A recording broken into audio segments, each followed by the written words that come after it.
नमस्कार दोस्तों, स्वागत है एक और नया वीडियो में। आज हम बात कर रहे हैं नॉर्वे में जॉब वीज़ा के बारे में, क्योंकि आप लोगों में से बहुत मेरा व्यूअर का रिक्वेस्ट था कि क्या हमें जॉब मिल सकता है नॉर्वे में। अगर मिल सकता है तो क्या सैलरी मिलेगा, कितना दिन का प्रोसेस होगा और कैसे हम जॉब अप्लाई कर सकते हैं, कौन इसमें जॉब अप्लाई कर सकते हैं, क्या क्या वैकेंसीज़ है, क्या आप इसके बारे में बताएंगे।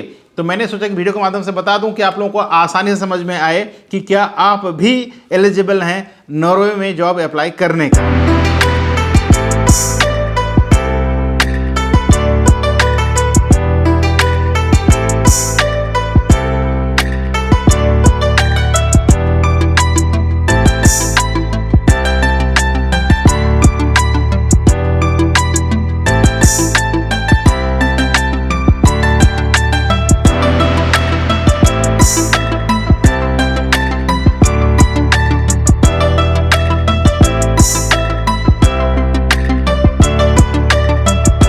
सबसे पहले जानते हैं नॉर्वे है कहाँ पर। तो दोस्तों, नॉर्वे के बारे में जानने से पहले आपसे रिक्वेस्ट है, अगर पहले बार चैनल पे आए हैं तो चैनल को सब्सक्राइब कर लीजिएगा, साथ ही बेल आइकन को ऑन करके नोटिफिकेशन बटन को ऑन रखें, क्योंकि इसी तरह का इन्फॉर्मेटिव वीडियो मैं हर दिन लेके आता हूँ आप लोगों के लिए, जो आपका करियर के लिए बहुत ज़्यादा हेल्पफुल हो सके। नमस्कार, मैं हूं अशोक कुमार साहू, करियर कोच, और आप देख रहे हैं Lavanya global career planner YouTube channel. Norway आपको पता ही होगा, ये है दोस्तों यूरोपियन यूनियन का एक हिस्सा है, एक कंट्री है, और ये कंट्री जो है दोस्तों बहुत ज़्यादा सी फूड का एक्सपोर्ट करता है, और इसलिए यहाँ पर बहुत ज़्यादा आपको वेयर हाउस देखने को मिलता है। और यही वजह है कि बहुत सारे यूट्यूबर्स यहाँ के वीडियो बनाते हैं कि यहाँ पर बहुत ज़्यादा वेयर हाउस का जो वैकेंसीज रहता है। लेकिन क्या सच्चाई है मैं बताता हूँ। अगर आप डायरेक्टली इंडिया से जॉब अप्लाई करेंगे नॉर्वे के लिए तो मेरा भाई जॉब मिलना बहुत ही मुश्किल नहीं, इम्पॉसिबल है। ठीक है, मतलब 1-2% पॉसिबल हो सकता है, लेकिन मैंने जो देखा है, मेरा एक्सपीरियंस 98% जॉब मिलने का चांसेस ही नहीं है, 2% है। ठीक है, अब वो 2% में अगर आप चाहते हैं कि नहीं मुझे अप्लाई करना है और मैं वेट करूंगा, तो आप अप्लाई कर सकते हैं। लेकिन मैं मेरे एक्सपीरियंस के हिसाब से किसी को सजेस्ट नहीं करूंगा कि आपको डायरेक्टली इंडिया से नॉर्वे के लिए जॉब अप्लाई करना चाहिए। अब करेगा कौन? इंडियंस तो वहाँ बहुत सारे हैं, उनको कैसे जॉब मिला? तो उनको कैसे जॉब मिलता है बताता हूँ। जो 2% लोग हैं दोस्तों, लोग IT से बिलोंग करते हैं, क्योंकि वहाँ के जो लोग हैं, ठीक है, उनके पास IT इंडस्ट्री का लोग बहुत कम है। यही वजह है कि वो इंडिया से लेकर जाते हैं। ठीक है, इंडिया का लोगों को वीज़ा दे देते हैं। बाकी जो जॉब्स हैं वो दूसरा जो यूरोपियन यूनियन के अंदर में जो लोग हैं ऑलरेडी, उनको वो हायर करते हैं। अब कैसे? अगर आप इंडियन हैं और आप मान लीजिए क्रोएशिया में काम कर रहे हैं, क्रोएशिया में आप कोई स्किल में काम कर रहे हैं, ठीक है, स्किल ट्रेड में काम कर रहे हैं, और आपको लगभग 4-5 साल 6 साल का एक्सपीरियंस हो चुका है, और फिर आप अगर नॉर्वे जाना चाहें काम के लिए, तो आपका सिलेक्शंस बहुत आसानी से हो जाता है। अब नॉर्वे क्यों जाना जब आप क्रोएशिया में हैं? देखो, क्रोएशिया में क्या है, क्रोएशिया में का सैलरी कम रहता है कंपेयर टू नॉर्वे। नॉर्वे में आपका लाइफस्टाइल सबसे अलग रहेगा, वहाँ का जो फैसिलिटीज़ हैं, सैलरी है, सबसे ज़्यादा रहेगा।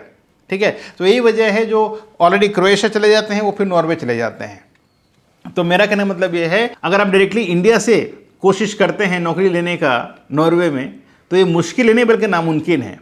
ठीक है, बहुत ज़्यादा अगर आप मतलब बहुत ज़्यादा मेहनत करेंगे तभी जाके मिलेगा, नहीं तो नहीं मिलेगा। बट IT इंडस्ट्री से कोई है, ठीक है, अगर कोई CA किया हुआ है, अगर कोई डॉक्टर्स हैं, नर्सेस हैं, इंजीनियर्स हैं, उसको जॉब मिल जाएगा। बाकी जो जॉब्स का मिलना नॉर्वे में मुश्किल है। मिलेगा तब जब आप ऑलरेडी, देखिए मैं इसलिए बोलता हूँ कि भाई आप क्या करें, पाथवे लें। पहले आप दुबई जाएं या गल्फ में कोई भी कंट्री चले जाएं, 2 साल काम करें, वहाँ 2 साल काम करने के बाद फिर वहाँ से यूरोपियन यूनियन चले जाएं, चाहे वो रोमानिया हो, चाहे वो क्रोएशिया हो, चाहे माल्टा हो, चाहे नीदरलैंड हो, चाहे फ्रांस हो, कोई भी जहाँ भी आपको मिल जा रहा है उस टाइम वीज़ा, वहाँ आप चले जाइए। जा करके वहाँ 2-3 साल 4 साल काम कर लीजिए। लेकिन जहाँ भी काम करते हैं ऑथेंटिक हिसाब से करें, जिसका आपका सब कुछ हो, आपका काम का एक्सपीरियंस मिल सके, आपका TRC कार्ड प्रॉपर रहे। ठीक है, तभी जाके आप जब नेक्स्ट कंट्री जाएंगे वहाँ प्रूफ दिखा सकते हैं कि मेरे पास इतना दिन का एक्सपीरियंस है और ये प्रूफ है। बिना प्रूफ का दोस्तों, चाहे आप लग्जमबर्ग में जाएं, चाहे नॉर्वे में जाएं, चाहे आप जर्मनी में जाएं, यहाँ पर जॉब नहीं मिलने वाला है। और यहाँ पर ज़्यादा जॉब डिमांड होता है स्किल्ड और सेमी स्किल्ड वालों का। बाकी तो वहाँ पर लोकल जो कंट्रीज़ का सराउंडिंग में जितने लोग काम करते हैं उनको लेके चले जाते हैं, वो उनको दिक्कत नहीं है। ठीक, अगर आपका भी सपना हो नॉर्वे में जाके जॉब करने का तो ऐसे ही करें। फिलहाल जो वैकेंसीज़ है वहाँ पर वेयर हाउस में बहुत ज़्यादा वैकेंसीज़ हैं, आईटी इंडस्ट्री में है, हॉस्पिटैलिटी में है, कंस्ट्रक्शंस में है, फार्मिंग जॉब है। तो तमाम तरह के जॉब से जॉब का कोई कमी नहीं है, लेकिन जॉब लेने का तरीका वही है जो मैंने अभी आपको बताया। अब भले आपको बुरा लग रहा हो, ठीक है, मैं क्या कर सकता हूँ, लेकिन यही प्रोसेस है दोस्तों। अगर आप जाकर के वेबसाइट में देखेंगे, नॉर्वे का जो भी जितना ही वेबसाइट्स हैं, गवर्नमेंट वेबसाइट्स, सारे चीज़ में इस बात का उल्लेख है कि आपको डायरेक्टली थर्ड कंट्री से नहीं जॉब मिलेगा, यहाँ पर बहुत मुश्किल होगा। लेकिन बहुत लोग क्या करते हैं, नॉर्वे के नाम पे प्रोफाइल ले लेते हैं और वहाँ अप्लाई करते हैं, लेकिन अप्लाई करने के बाद जॉब नहीं मिलता है मेरा दोस्त, ठीक है। फिर भी अगर आप कोशिश करना चाहते हैं तो किसको जॉब मिल सकता है, ध्यान से समझिए। अगर आप डॉक्टर हैं, इंजीनियर हैं, नर्स हैं, आईटी में काम करते हैं, सीए हैं या शेफ हैं, वहाँ पर अगर आप, यहाँ का मतलब कम पढ़े लिखे मतलब जो शेफ हैं, लेकिन आपके पास भी होटल मैनेजमेंट का डिग्री या डिप्लोमा का सर्टिफिकेट होना चाहिए, साथ ही साथ 5 से 6 साल का वर्क एक्सपीरियंस होना चाहिए, तभी जाके वो आपका एक्सपीरियंस को मानेंगे, नहीं तो नहीं मानेंगे। समझ गए आप। अभी अगर आपको नॉर्वे जो अप्लाई करना है मेरा दोस्त, तो पहले गल्फ जाएं, गल्फ से यूरोप जाएं, यूरोप से और बाकी जो कंट्री में आप स्प्रेड होना चाहें तो आप जाके कर सकते हैं। इसमें से बहुत लोग और क्वेश्चन था कि मैं पेंटर हूँ, कोई बोलता है मैं प्लम्बर हूँ, कोई बोलता है मैं इलेक्ट्रीशियन हूँ, क्या मैं जा सकता हूँ? तो देखिए, अगर आप चाहे प्लम्बिंग का काम करते हो, इलेक्ट्रीशियन का काम करते हो, मेसन का काम करते हो, पेंटर का काम करते हो, चाहे कोई भी कंस्ट्रक्शन लाइन में कोई भी काम कर रहे हो आप, आपके पास स्किल्स है लेकिन सर्टिफिकेट्स नहीं है, जैसे कि आईटीआई का कोई सर्टिफिकेट्स, अगर ट्रेड सर्टिफिकेट नहीं है तो आप नहीं जा सकते, वो लोग लेते ही नहीं हैं। उनको चाहिए एजुकेटेड पर्सन। स्किल आने के साथ साथ आपके पास एजुकेशन भी होना जरूरी है, ठीक है। अगर आपके पास आईटीआई का कोई डिप्लोमा है या फिर कोई ट्रेड सर्टिफिकेट्स हैं कि आप वो काम को जानते हैं, भली भांति उसका सेफ्टी एंड सिक्योरिटी का ध्यान रखते हैं जो भी काम कर रहे हैं आप, तभी जाके आपको हायर किया जाता है। नॉर्वे का जो rules and regulations towards their people is very strong. इसके साथ साथ जो माइग्रेंट होते हैं, जब आप जाते हैं वहाँ जॉब्स के लिए, आपके लिए भी बहुत ज़्यादा सोचते हैं दोस्तों।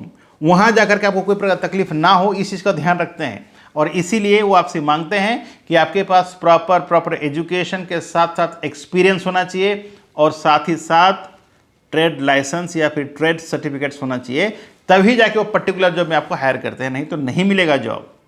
आप सिंपली क्या करते हैं, यूट्यूब में वीडियो देख लेते हैं, यहाँ पर ये वैकेंसी, वहाँ पर वो वैकेंसी, और सिंपल आंख बंद कर अप्लाई करना चालू कर देते हैं, इससे जॉब नहीं मिलेगा मेरा दोस्त। जॉब मिलने का तरीका होता है, जॉब मिलने के लिए आपके पास पूरा क्वालिटी होना चाहिए, तभी जाके आपको सैलरी मिलता है और जॉब मिलता है, ठीक। आशा करता हूँ आज के वीडियो का मतलब आपको समझ में आ गया होगा नॉर्वे के बारे में। फिर भी अगर आपके मन में कोई दुविधा, कोई क्वेश्चन हो, नीचे कमेंट बॉक्स में कमेंट्स करिए, मैं कोशिश करूँगा जल्द से जल्द जवाब देने का। और आज के लिए बस इतना ही। मैं अशोक कुमार साहू, करियर कोच, आपसे विदा लेता हूँ। मिलते हैं इसी तरह का एक और नए वीडियो में नए टॉपिक के साथ। तब तक के लिए आप रखें अपना ख्याल और मुझे दे इजाज़त। Thank you so much. जय हिंद, जय भारत।